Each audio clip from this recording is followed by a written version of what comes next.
Yo, what's happening everyone? Today I'm going to be taking out the kit lens. That's the 24-105. This is the non-L version, and we're going to be taking it out on a particular client shoot, and we're going to be creating some content for that said client, and we're going to find out to see if the image quality is actually sufficient enough, or does this actually need to go.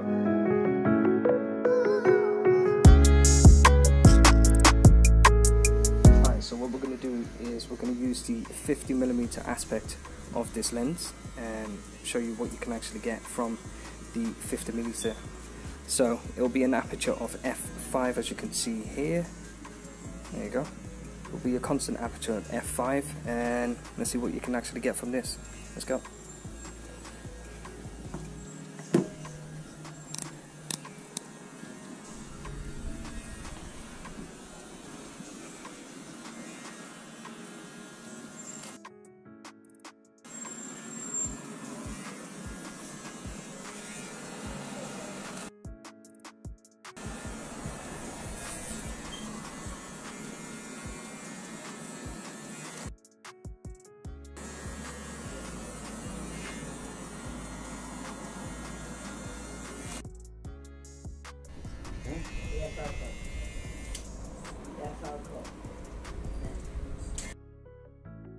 Alright, moving on to the next subject. Now we're going to change it to 85mm. This is the standard, of course, zoom range where you can actually get some creamy depth of field.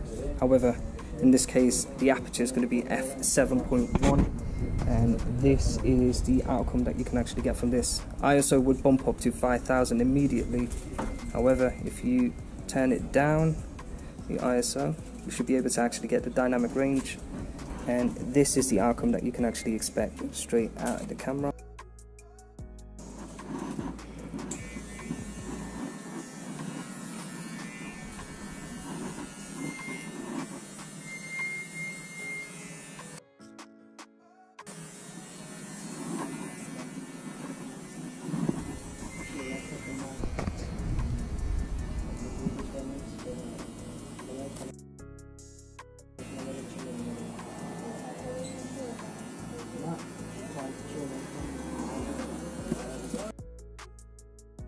As you can see, the depth of field isn't the same as, let's just say, something like a f1.8.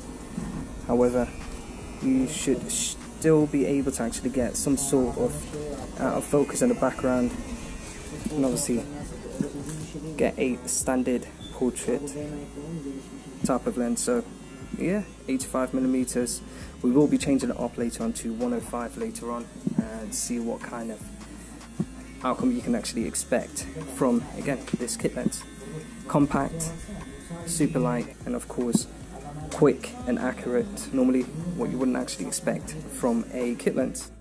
Welcome back, guys. Unfortunately, the GoPro footage did die on me, so unfortunately I couldn't actually use the GoPro footage to show you guys about the video aspect of it, balancing on the gimbal. I gotta say with you guys that the Canon R6 and the 24-105 at all of the focal distance, right up until 105, it did balance on the gimbal without any issues whatsoever. In regards to the stills aspect, you can see it from the image right now. I'm actually seeing it now. However, you guys would be obviously seeing it as I'm taking the picture in the GoPro footage. Quite a lot of people have actually mentioned that the picture quality isn't exactly up to scratch. From what you can tell right now, the pictures are absolutely beautiful. It isn't exactly, you know, professional when it comes to bokeh and depth of field and stuff like that. It isn't that aggressive. However, my main criteria in regards to this is just to make sure that the picture quality is as crisp as possible, and I gotta say, it is fantastic.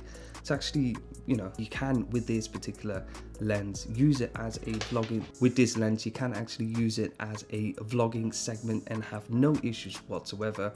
I mean, the only problem really that kind of stands out is, of course, the aperture closing down up to 105mm at f7.1, which isn't ideal, simply because not just the depth of field aspect, but of course you have to bump up the ISO. So I did have to bump up the ISO, but on a big 34-inch LG monitor, I couldn't really see, well, you can actually see some sort of noise artifact in the image, but I wouldn't actually say it is completely, you know, ruined the photo. So I've got absolutely no problem using this particular lens on a professional shoot. I am actually enjoying shooting at a 50mm aspect of this lens. You know, I did shoot with that for quite some time, and from looking at the image, you know, the aperture isn't too aggressive. F5, yes, of course, you can actually get f1.8s and 1.2s, but yeah, the quality is absolutely fantastic. I had no problem using this lens, and it was actually a breeze to actually use because it was super light, was super fast.